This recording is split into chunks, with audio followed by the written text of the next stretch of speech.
So let's dive a little deeper into the Cosmos ecosystems with Chapter 2. Look into Cosmos ecosystem.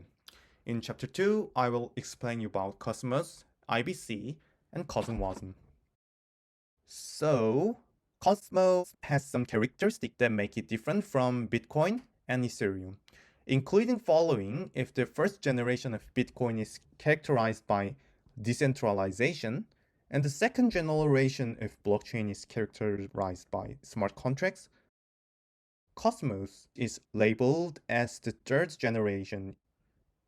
The Cosmos has created a different type of environment by providing the network and consensus layer by default and only providing an SDK for apps to work separately. So as you can see this picture, Gen 3 Cosmos have the word networking, consensus, and SDK. In the Cosmos ecosystem, each chain can be abstracted into three layers as follows.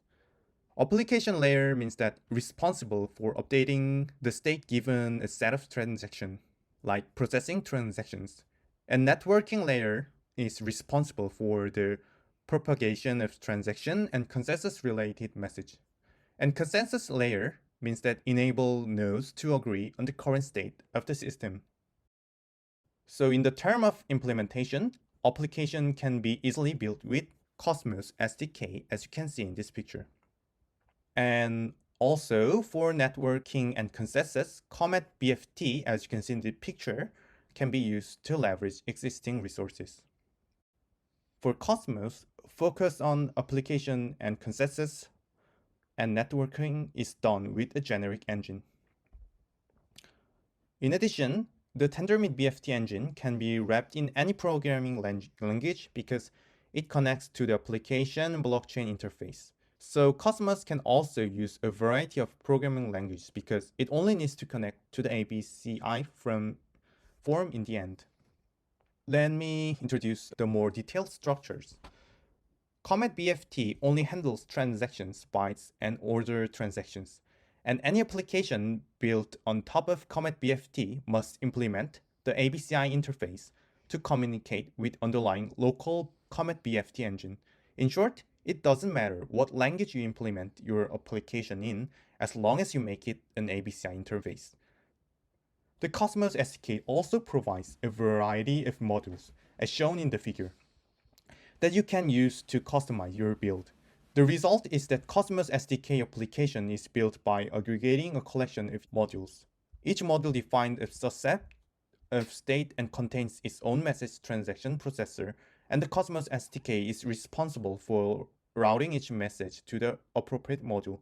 This structure makes it much easier for each service to create a chain that works for them through the Cosmos SDK, allows the service to operate in a way that gives them sovereignty over the chain because they have customized it themselves. Following, we will explain the concept of IBC, which is important in Cosmos interoperability. IBC means inter-blockchain communication protocol, so IBC allows heterogeneous chains to communicate without trusting each other to exchange data, messages, and tokens. So for an IBC, they have scalable, which means seamless scalability, and they're proven because billions of transactions are executed by IBC, and they're also efficient because they reduce transaction cost. In the case of IBC, it is implemented in the form of increased interoperability, and ultimately each service will establish its own sovereignty. IBC helps communication between app chains, and it is also out of the box because native integration is being held with the Cosmos SDK.